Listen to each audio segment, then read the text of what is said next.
Can you guys see the next screen, or is it just still my face? I see the slides now. Okay, cool.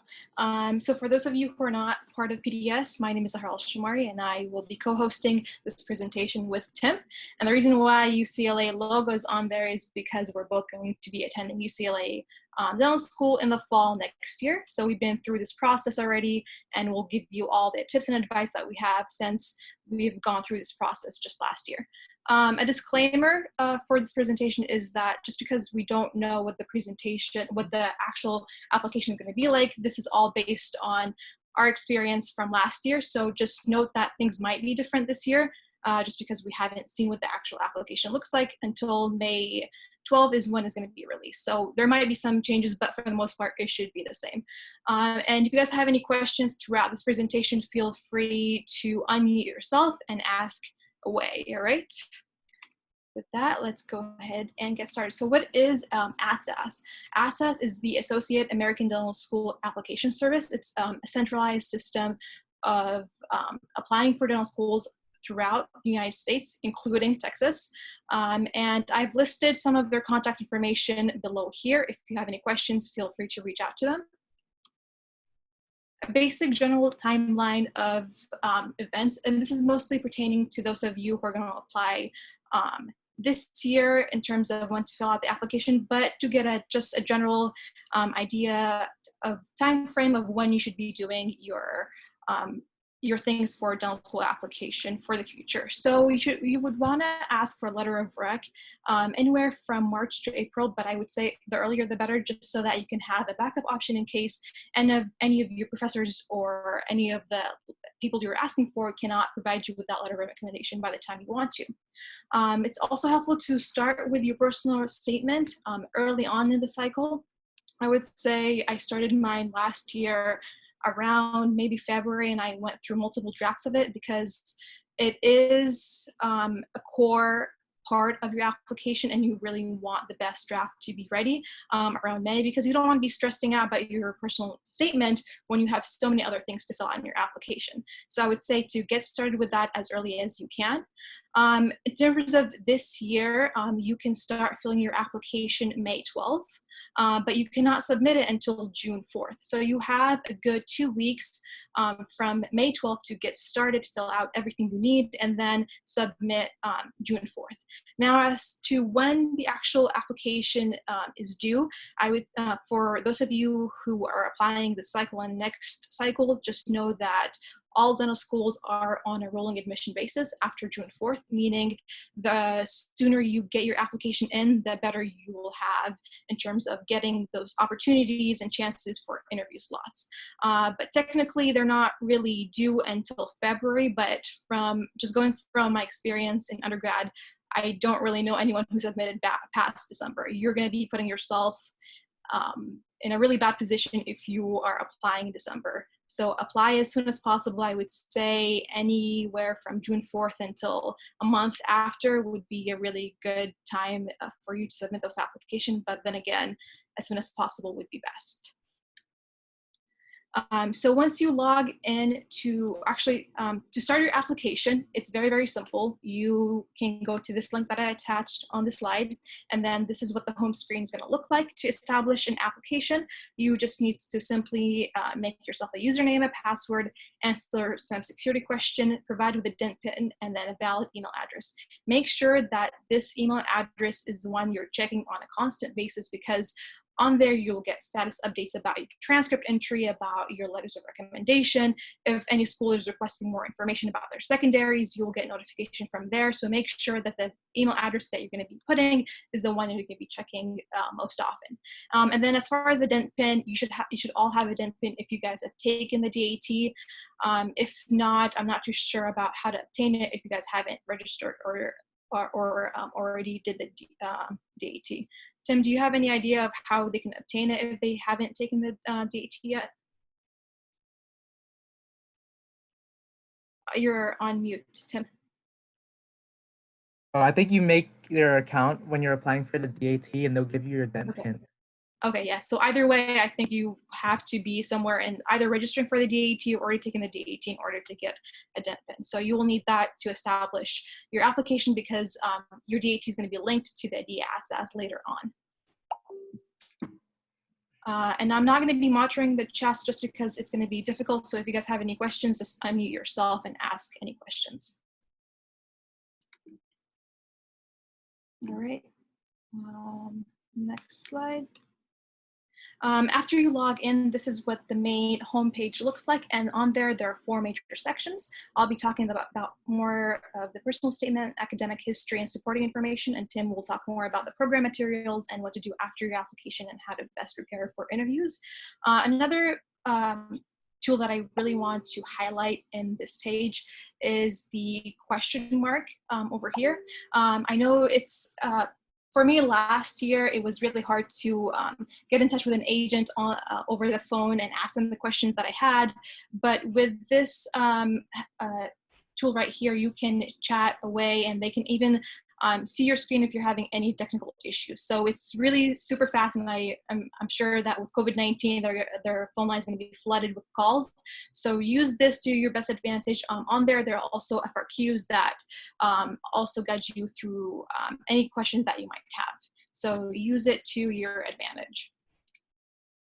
One of the first sections you will have to fill out is the personal information section, and it contains 8 different sections. There is a release of statement basically stating that you're authorizing the access to release the information to the colleges, etc. Make sure that you read through it and agree. Second section is just biographic information, contact information, citizen information, environmental factors that I will talk later on, but it's basically just family situation, where you grew up. If you have any family in dentistry, you can also add them on there. Basic information about parent guardian information, race, ethnicity, and another other section. This other section is very important because you will not be only asked about languages, military status, any misdemeanor or felonies that you've had, but it's also a major section that asks about your manual dexterity. On there, the prompt is very simple, and you guys can get started without prompt. Simply just describe the activity that involves manual dexterity, and there is a 600 character limit. Not 600 words, 600 character. So make sure that you're incorporating all the spaces and periods into it to make sure that you don't go over the limit. Another section that I really want to highlight about the personal information section is the environmental factor. This is not so much highlighted in dental school presentations as much, and I didn't really know about it until I got to the application site back in May last year. So in this section, it's disadvantage consideration, meaning the way that ADEA AADSAS defines it is very, very vague. They just put down on the prompt there that if you consider yourself to have any kind of disadvantage, whether it be social, economic, or educational, then this is an opportunity for you to explain those circumstances. And you have 4,500 character count, which is a military personal statement, to explain that situation. Do note that this is not a mandatory section at all, and it's only optional if you would like to explain to dental school admin more about the hardships and disadvantages that you might have had in your lifetime. So if you have any questions about this specifically, feel free to reach out to me, because I did write a disadvantage statement just because I've gone through atrocities of war, and I feel like that put me in a different position amongst all the other applicants in terms of giving admins more picture of who I was and what I had to overcome. So if you have any questions, feel free to ask me now or at the end of the presentation. I have a quick question. Yeah, go ahead. The 600 characters, or like the 4,500, is it with spaces or without? So everything on here is character count. Manual dexterity is going to be 600 character count. The one for the disadvantage statement is also 4,500 character count. So that includes the space. With the space or without? Yeah. Okay. Spaces is included as like a character. All right, thank you. Yeah. Any other questions? All right. Yeah, so universally through ADEA AADSAS, anytime they put a count on there, it's usually a character count, because they like to include spaces and periods as well. So keep it short and keep it simple, you guys. Another section is the academic history section. This is very simple to fill out. It's mostly just all the colleges you attended, high school, entry of your transcript, and standardized test, which is just the DAT. And it's very simple to fill out if you have what you need. So for the high school sections, it's simply going to ask for the name of your high school, location, and the year you graduated. Colleges attended, make sure that you are listing every single college that you took a college course in. I remember that I almost forgot to list a community college because I've taken classes in high school, and I later found out that every college course that I've gone through, even though it was in high school, I have to include it on there. So make sure that you include every single college on there, because when you add the college, you can later on request a transcript matching form, which I'll talk about later, which is really important for your transcript entry, which leads me to the transcript entry part. This is a very tedious part, and you want to make sure that you have your official transcript in order to fill out the section, because the smallest, silliest mistake on there can lead your application to be withheld for further verification. And of course, the DAT, this section is very simple. All you have to do is just list your scores across the different sections, which should not take you a long time at all.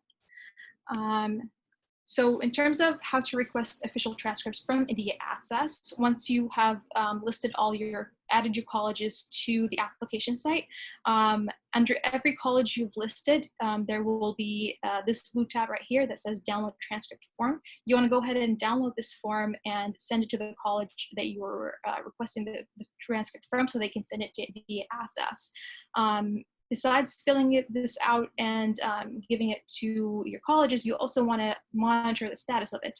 Typically, it takes ADEA AADSAS last year for me 2 weeks for them to process the transcript and verify it. So make sure that you, on the homepage, you can simply follow the status by going to the status bar and just seeing your transcript.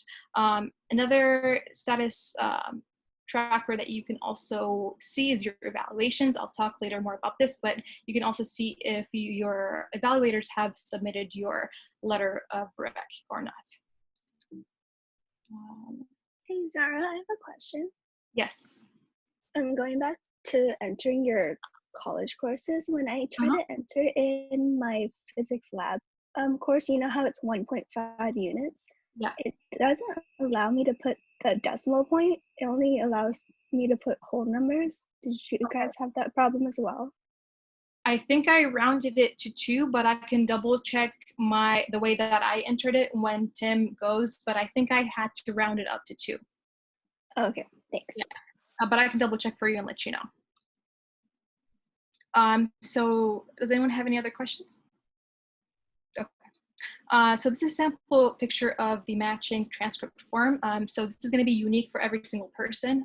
All these boxes in gray will have your information on there along with your ID.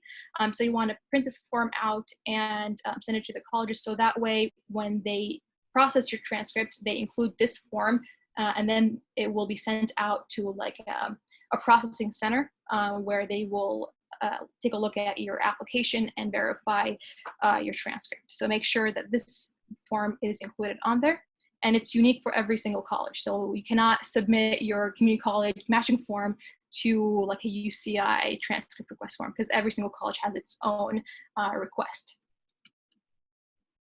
In terms of requesting transcript from UCI, I called them today to see what the situation is with COVID-19, and it's very easy for you guys. You don't have to go in person to the registrar's office at all. You can simply email them to request your official transcript, and as far as fee or anything of that sort, it's completely free for all undergraduate, and there is no limit to how many you order. So take advantage of that, and I will definitely send them an email as soon as possible, because you want to have like an official transcript for yourself, so that way you can enter your own transcript entry when May 12th comes in. And I also added their telephone number and fax in case you need to contact them. As far as transcript entry on the actual ADEA AADSAS application, there are 2 ways to go about this. You can either enter it yourself by having by listing everything that you see on your official transcript, or you can pay a professional from ADEA AADSAS to do it for you. I myself did it, and it wasn't hard at all. You just have to be really careful, and I made my mom triple check my work just so that just so that you can make sure that everything is spelled correctly, because like I said, the smallest details or the smallest misspelling can lead to your application to be withheld because they need to verify it and you need to send them on their transcript. So you don't want to be in that zone. Just triple check your work. Always, always, always. There are 3 things that I want to highlight. So I chose to show you guys the fall quarter of my freshman year for numerous reasons. So as you guys can see here, you have to list the course code, title, subject, credit, and grade, and all of this is usually on your official transcript, so it should not be hard at all. As far as APs, for those of you who have taken it, it's kind of a weird situation with it in terms of how to input it. Usually they recommend putting it in the fall quarter of your first semester of your freshman year. And the way you enter it is just like I shown here, with the grade being just as credits, because you only got like a passing score, but when you transfer to college, they just give you the credit. So you just simply write CR for credits. And then on the bottom over here, you can actually see how many credits that I obtained. So you don't put like the units or credits here per se, you just simply put it as one major chunk over here on the bottom. I'm not sure how Timothy went about this, but this is how I did it, and it got verified, and I didn't have any problems with it. How I did it was I actually put it in summer of my fall of 2016, and that way all of my AP units were at the very top. Okay. So you can do it either way, just as long as it's somewhere in the either summer or first quarter semester, you should be fine. So I talked a bit earlier about the professional transcript entry. I didn't have to do this, but in case you are interested, this is a service that is offered by ADEA AADSAS. This is the cost they had from last year, and it is $65 for 1 to 3 transcripts and $90 for 4 to 6 transcripts. Please do note that even though you have a professional who does it, doesn't mean that they're going to be 100% accurate, and then you should always double check their work. So to me, it seemed like it's going to be an extra thing that I have to worry about, and besides the financial factor. So it is there for you to utilize it if you'd like to, but I didn't do it. Next is the supporting information section, and this is going to be the bulk of your application. You really want to spend a lot of time, a lot of effort, and perfect all of these sections, because this is basically what dental schools are going to be looking at to see what kind of person you are, because on there, it will have your evaluation, your experiences, achievements, licenses, and personal statements. So I'll talk more about each section. So on your evaluation section, you can send your evaluation or upload your evaluations either through ADEA AADSAS or Interfolia. I personally use ADEA AADSAS and didn't have a problem with it. I'll show you how to request that from your evaluators. And then on the application itself, you are allowed to have a maximum of 4 letters of rec, or you can have 1 community letter. But at UCI, BioSci doesn't do community letters, so you most likely would be just utilizing the individual option. For those of you who don't know what a committee letter is, basically your professors and advisors all writing one comprehensive letter for you, but UCI is not something that is done there. Experience section, this is basically where you're going to be laying out every single thing that you have done, from leadership to volunteering to research to shadowing to all events that you've attended, whether it be like a dental school webinar or a simulation course. You want to list every single thing on there, but do note that you can only star 6 of those activities. As far as achievements, you can list your awards, scholarships, Europe. Europe is the undergraduate symposium where you talk more about your research project if you were involved in undergraduate research, of course, the honors lit, etc.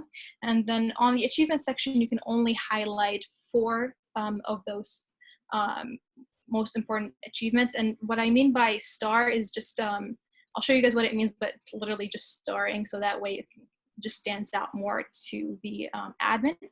And you can also add your licenses, whether if you're a registered linen assistant, if you have your radiology or BLS, CPR, you can add it on there as well. And your personal statement, which is no surprise, basically talking about why you want to pursue a career in dental. And this is going to, the limit on the personal statement is 4,500 characters, just like the disadvantage statement. So I was introduced to this amazing master track sheet back when I was a freshman. Someone from PDS recommended it, and I honestly think it was the best recommendation that I ever got in terms of just having everything in one document, different tabs, and keeping track of everything. So this is not my actual track sheet. This was one of the previous presidents of PDS, but on there you can see that she has her shadowing hours,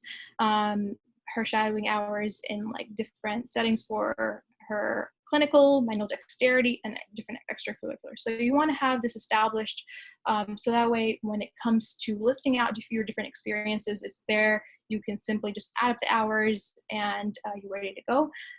For those of you who are not applying the cycle, this is definitely something that you can get started. It will definitely help you in the long run in terms of just keeping everything organized in one master sheet. As far as the evaluation section of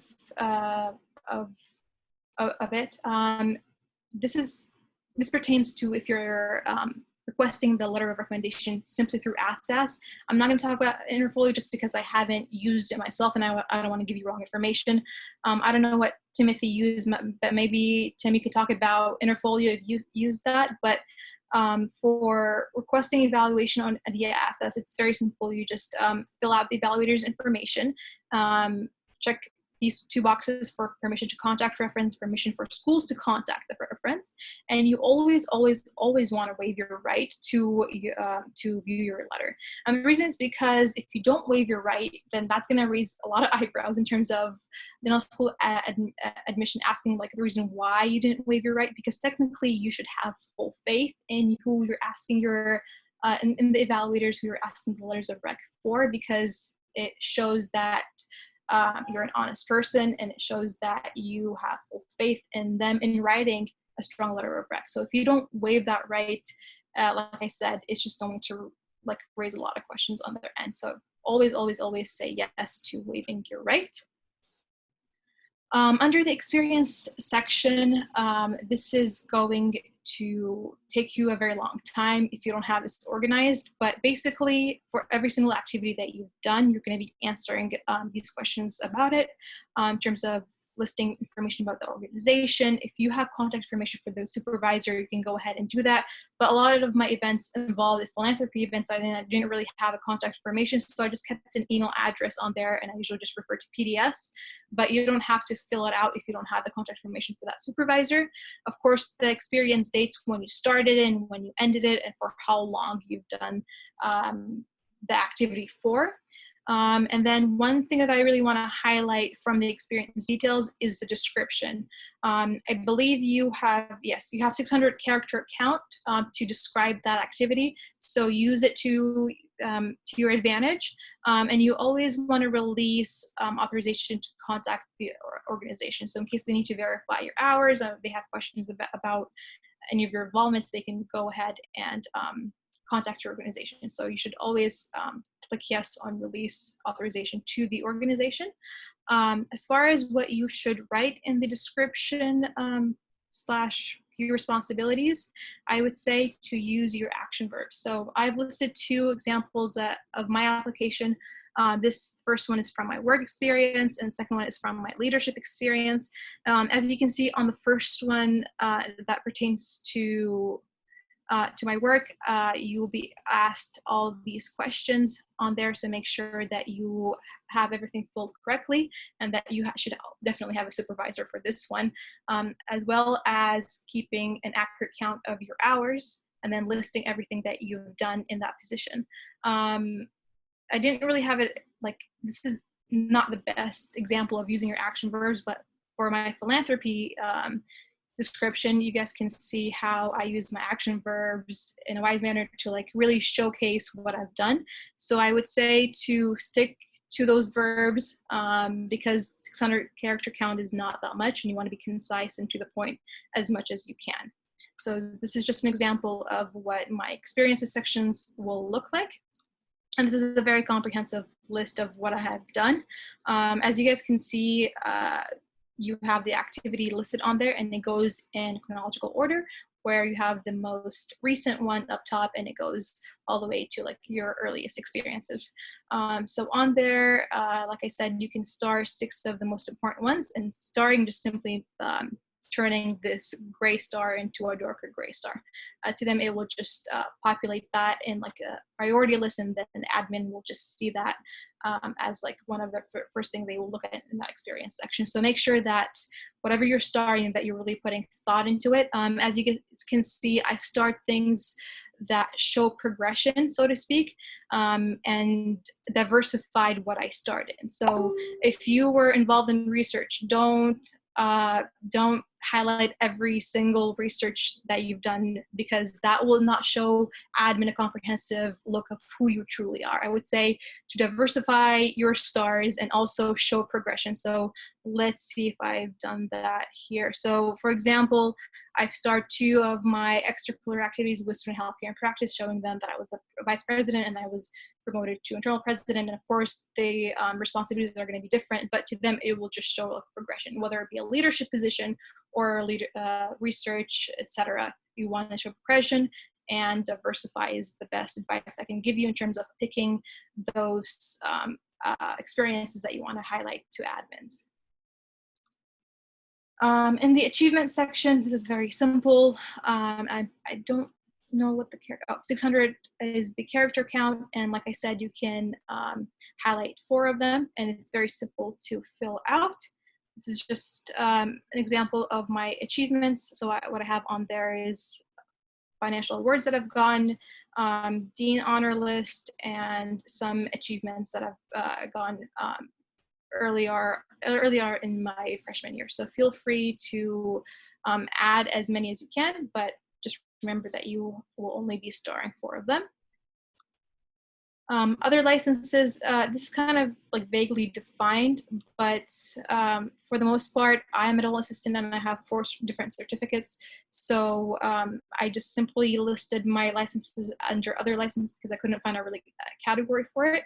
But for this section, all you really need is to scan your certificate, upload it, and then state the date that it was issued. So it's very, very simple. And I would say if you have any of these certificates or other certificates, to definitely add it on there. And then this is the personal statement section. Like I said, the prompt is very simple, and it's to simply explain why you want to pursue a career in dental. And the character count is 4,500.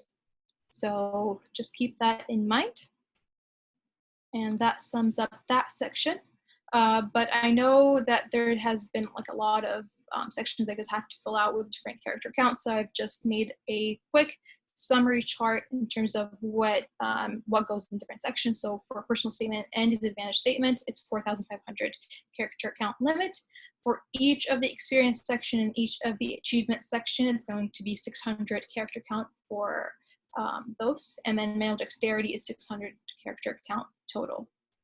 And with that, I think I'm all done with my part. Do you guys have any questions for me?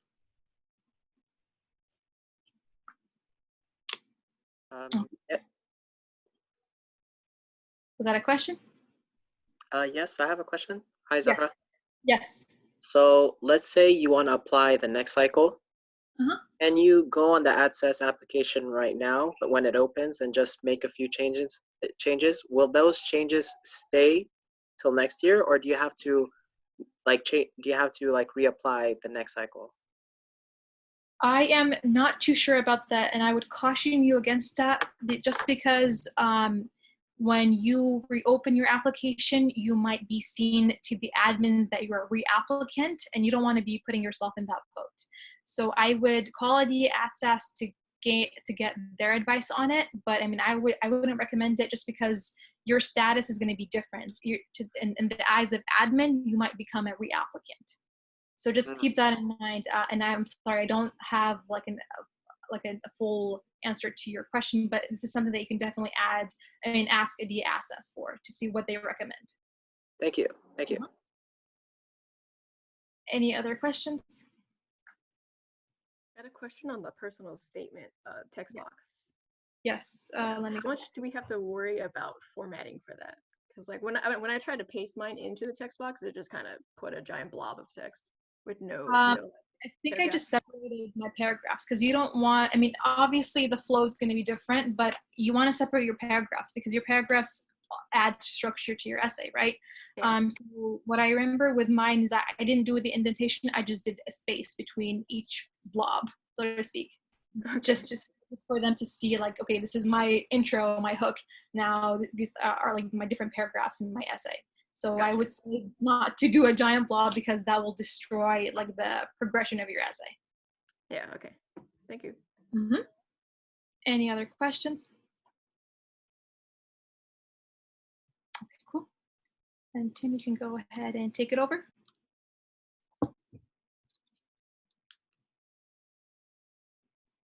I'm just going to share my own screen now. Okay. So I'm going to be talking about adding schools to your application. So when you first open the AADSAS website, you're going to have to click at the top next to My Application. There's Add Programs. And here it's going to list every single school that's currently accepting dental school applications. And as you can see here, you can filter by the school, the state, and the different types of programs as well. So it makes finding schools really easy for you. And so these are some of the guidelines I use when deciding on which schools to apply to. So I think the number one rule should be only those that you're willing to go to are the ones you should apply to. And you need to think about if it's either in-state or out-of-state, because the price for out-of-state is a lot higher, like about 100,000 higher than if you were to go to dental school in-state. And then the next thing you need to check are the prerequisites needed. I'll go on about this more, but a lot of the prerequisites are on each of the schools when you click on them already. And you need to check the letters of recommendations as well, because some schools might require 2 science professors, some schools might only need 1, or another school might need a letter from like a community service officer. And one of the more important things you should consider are the average statistics, because let's say you have like a 3.5 GPA, there's no point in applying to a school that has an average of like 3.8 GPA, so you're just wasting your money. And a lot of deal breakers are location, price, that's a big one, weather, the amount of specialties that the school has and their specialization rates. And you can ask around online of students that are already going to that school to see like how receptive are the faculty and how accommodating they are. And one thing you should also look up is if it's an out-of-state school, you get to apply to be a resident after your first year, because that can drastically reduce the price of tuition for your 2nd to 4th years of dental school. And so you might be asking, what is a good amount of schools I should apply to? Well, it's up to you and your budget and how confident you are on your application. Me, myself, I was pretty confident in my application, but I still ended up applying to 13 schools. So it's just good to apply to a lot of schools, because you might not know like, oh, you might regret, I should have applied to more schools since you didn't get any interviews this cycle. So better more than less, I guess. And for reference, how many schools did you apply to, Zahraa? I think I was planning on applying to 20 schools, but then I submitted to 12 at first. I didn't get any interviews and I was panicking, so I added 2 more. Don't be in that panic mode. Trust yourself, trust your application, trust the process, but 14 schools at the end. Yeah, so just adding a school is $100 more. And if you don't get in this cycle, you're gonna have to go through all this again. And it's gonna keep adding like thousands of dollars. So just add as many as you possibly can, I guess, and make a spreadsheet with all the schools you're interested in. I used to have this master spreadsheet with all like the dental schools and their GPAs and requirements, but I deleted that after I got into dental school. So if you want a link to that, I think Ryan should still have it. So hit him up. Okay, so this is the program materials and what it looks like. And here it lists every single dental school that you've like potentially listed on your application. And you see the check mark here on the right. It doesn't show up until you fill all the requirements into completing that single school's application. And then these are the requirements right here. So on each school that you're applying to, it's gonna have 3 things you have to complete before the application for that school is considered complete. It's gonna have the prerequisites where you select the prerequisites on your transcript and these questions, which are somewhat like the supplementary questions you'll be asked later. And so this is what the home section of the schools look like. Here, it's gonna list a lot of useful information such as if it's like pass, no pass, and the average GPAs, mission statement. This is a really useful section for when you're like studying up on the school, doing research on it for your interviews. And then the next portion is the questions. And this is basically, some schools have a secondary application where they include this in here, and other schools just have a bunch of random questions that they need you to answer before your application is considered complete. And as we mentioned earlier, the character count is extremely small. You can see on the right that there's only, 100 characters for this box. And so you have to really think about what you want the admissions office to see and what you want to show them about yourself when you're applying to these schools. And then the next tab here is the prerequisites. And it's I gonna have a list. quick question. Yeah, go ahead.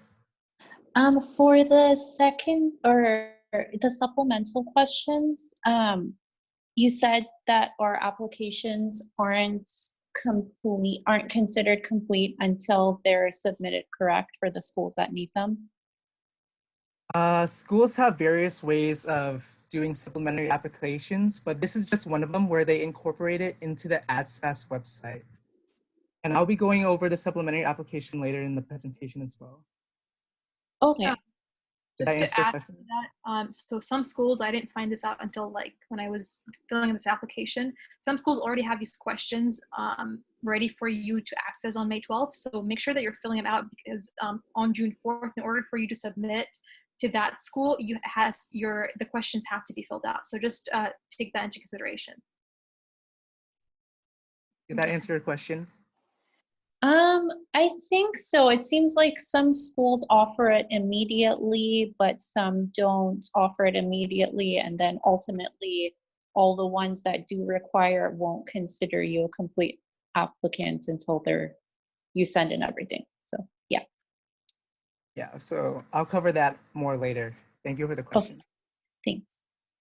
Yeah, so as I was saying, each school has this prerequisites tab where you have to click on your transcript that you entered previously in Zahraa's section, and it'll have to match up to the amount of credits that they require here.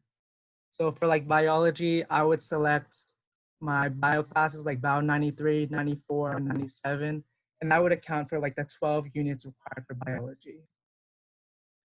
And so after you completed those 3 tabs right there, you're gonna click on submit application. And here you can choose how many schools you want to pay for the admissions. And so for application fees, the price has been raised from when we did this presentation last year. So it's like $6 additional for your first dental school and $6 additional for each school application. So we can see it's a lot of money here. And another like spreadsheet of expenses. The DAT recently has gone up in prices for studying materials. Interviews start to add up a lot, and I'll be talking about ways how you could try to like reduce the amount of money that you're spending on the application later as well. Yeah, so 6,873 for 15 schools. That's a lot of money. So a way you can save money is the DAT fee waiver. So I didn't apply for this because I think my parents were above the cutoff. So, but basically it covers the DAT. So you can take that without paying. And the fee assistance program, where it's going to cover the first 3 dental schools you're applying to. And DAT study materials, we have discounts. If you ask Ryan, our internal vice president, we have discounts for DAT boot camp and other stuff as well. And wait, no. Oh, one way that I saved money is, since this is all a lot of money, I applied for one of the travel credit cards. And if you put everything on that travel credit card, you're gonna eventually accumulate a lot of points. What I used personally was a Chase Sapphire Preferred, and it's only $90 a year. But if you spend like $4,000 within 3 months, you'll get $600 in travel credits. So it's a good amount of money to fly to your interviews, and it basically covered all of my out-of-state interviews. And then once you submit, you're all done, is what I want you guys to think, but it's not over yet. So I'm going to be covering secondary applications now. So basically what it is after you complete your primary application with your personal statement and everything, experiences and all that, some schools build their secondary applications within AADSAS. Those are the schools that you have to finish as soon as possible. Other schools, they'll link you towards their school website where you're gonna have to apply for their portal. I know some schools that do this, such as UNLV and NYU. You have to create an account on their school website and fill out the supplementary application there. Other schools will send you an email after you submit it, and then other schools will send you the application maybe a couple weeks after you submit the primary application. So it all varies between schools. So for these secondary applications, some of them are as long as your personal statements. So make sure to save the responses for one of them, so you can copy and paste it for other supplementary applications as well. And then once you're submitted, you'll constantly get emails from AADSAS notifying you if your status has changed or not. And once they do, you can click on this check status tab, and they'll tell you if either you got an interview in the decision status, your offer was declined, or if it got accepted. So always make sure to check and updating that. Yeah, so now it's a waiting game for your interviews.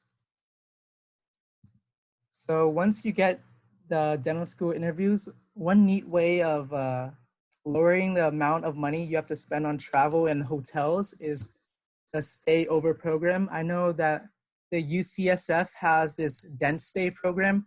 It's really neat that you get to stay with a D2, I believe.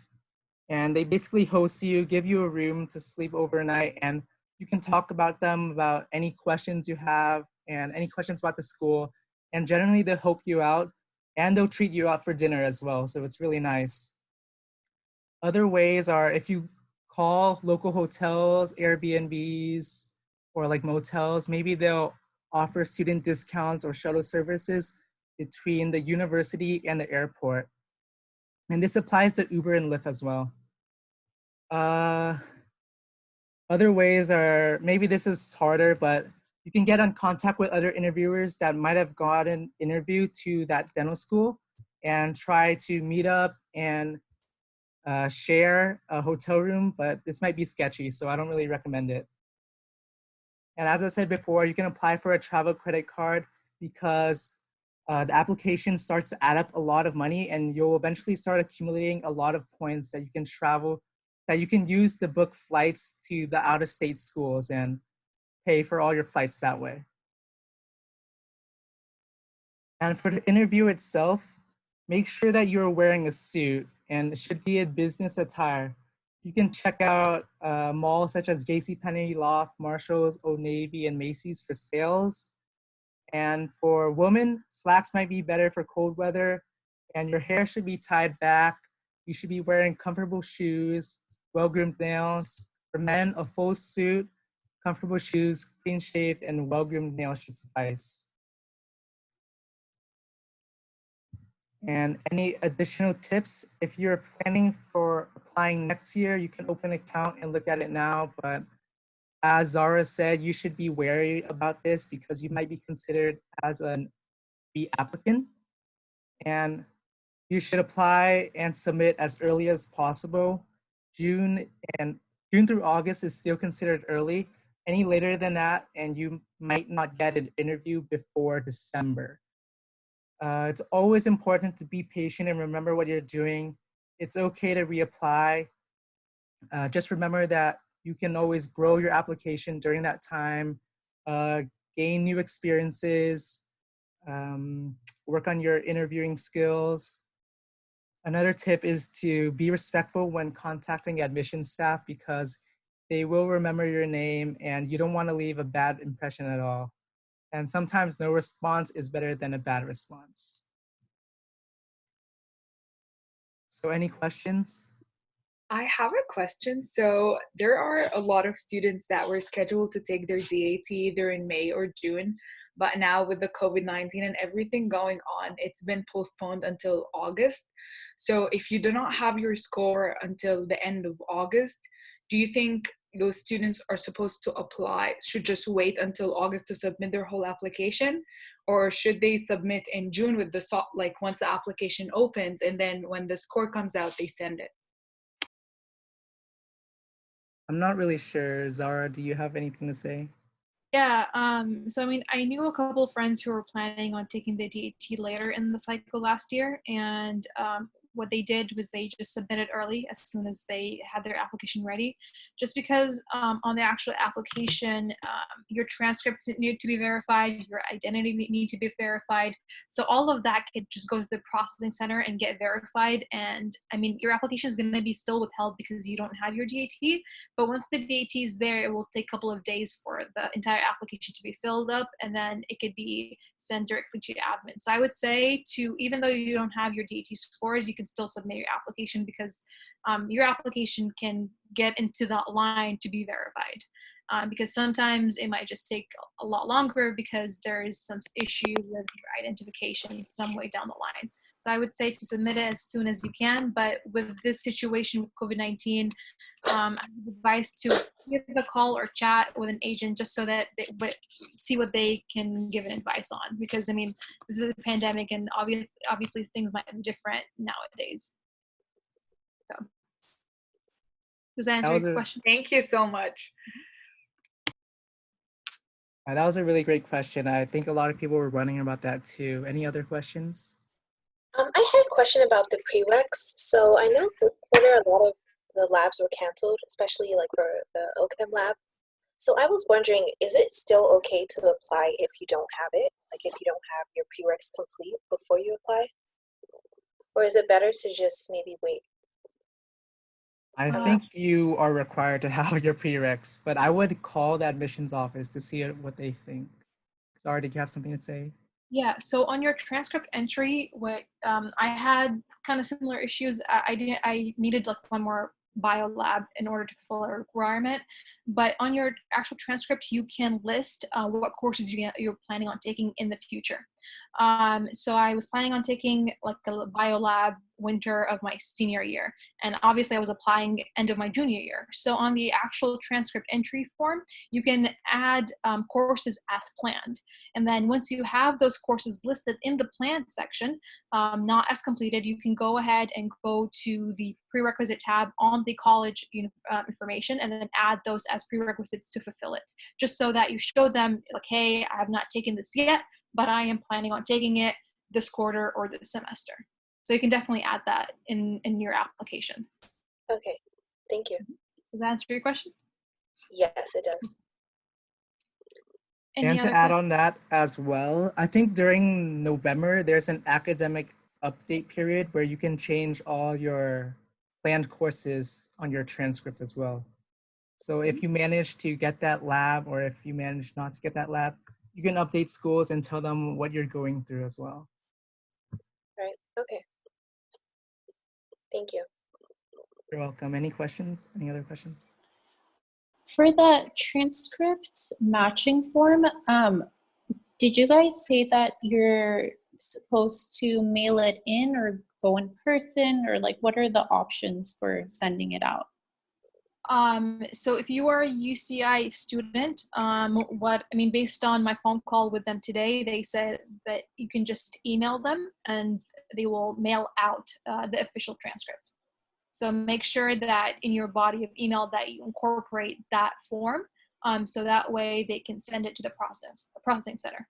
But I'm sure they will give you more information about because obviously when I had to do my transcript, there was a form that I had to fill out, but that form is not online. So they might just send it to you and you have to fill it out and then send it back to them again. But from what I know and speaking to them today, you just simply email them. And I believe I added their email address in one of those slides. Under number 2, you can just email that email address. Oh, I see. Okay, thank you. Of course. Can I ask a quick question? Go ahead. So I'm planning to apply next year. So if the situation back to normal, we're gonna have the online link that we should download that form and send it online to the UCI. We're not gonna it's not gonna be by the mail anymore, right? So assuming everything goes back to normal within a year, to order your transcript, you go to the registrar's office. It's near Aldrich Hall. And you simply go in there, fill out a form, and then they will mail out your transcript. So, you can do it either way, but assuming things will go back to normal, you can go in person and request that. And after I receive it on the mail, I should upload it on the website, on my dental application, right? So are you asking for the part where you're entering your own coursework? Yeah. Yeah. So I did that myself as well because I wanted an official transcript. If you go in person, they will just hand it to you right then. They will just print out an official copy for yourself. If you're requesting it to be sent out to a college, it will take 2 weeks. But like I said, if you're going in person, it will take a day, and then you can start to add your coursework. But if you're requesting it over email, I'm not too sure how fast they will get back to you, because most likely they're going to be mailing it to you if you're requesting one for yourself. But like I said, I'm not exactly sure. You should contact them if you want to double check. Got it. Okay, thank you so much. Of course. I have a question. I'm sorry. I have a question about research. So I had research planned for this quarter, but because of everything that went on, I wasn't able to do it. Is that also something I can list as something that I'm planning to do in the future, or is that mostly just for classes? I think that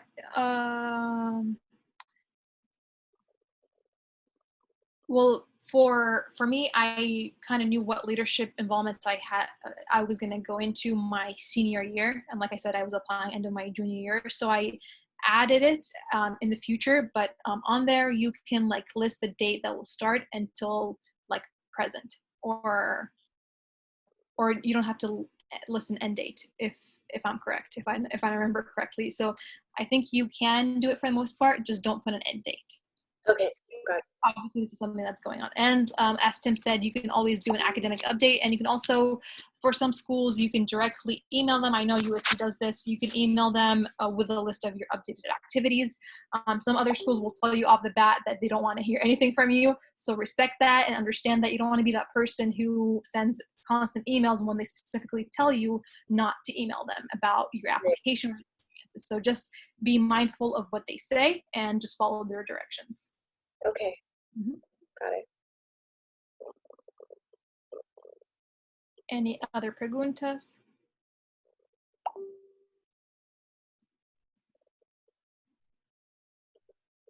Okay, if there are no more questions, and then we're gonna end our. Actually, sorry, I have one more question. So for the master, like the tracker document that was mentioned, do you, like for the details, like how much detail do you recommend putting in? Well, you saw that it was what Alejandra listed, yeah.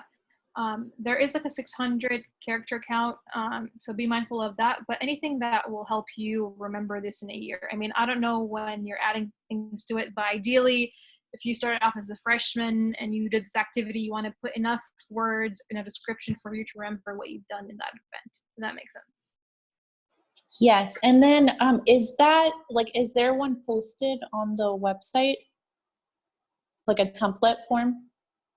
I don't believe so. I think this was just what one of the previous presidents of PDS had, and this was just her personal spreadsheet.